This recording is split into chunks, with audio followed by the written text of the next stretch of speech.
不想摔倒的话，就抓住我的手。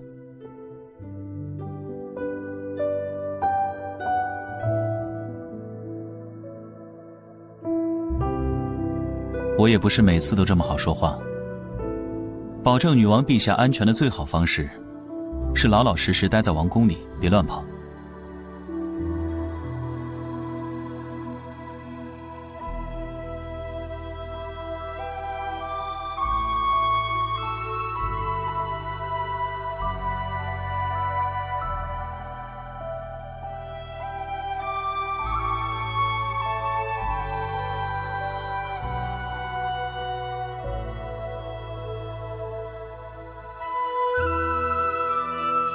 你现在应该可以确认，这里并没有什么宝藏。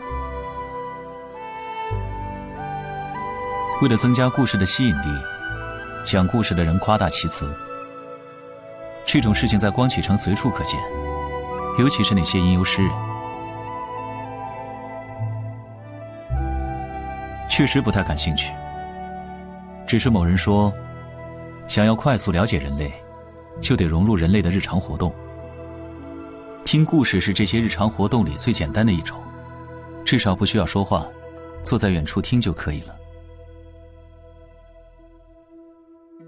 别多想，我只是记性比较好而已。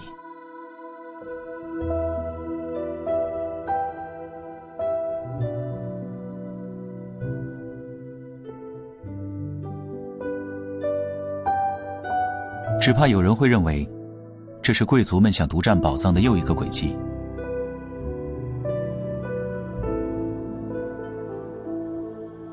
我的话，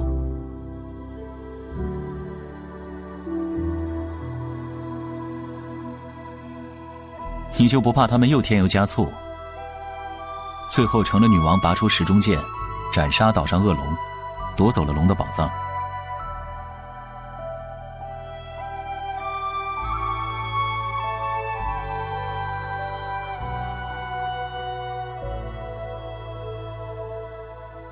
该回去了，天黑之后的迷失之海会更加危险。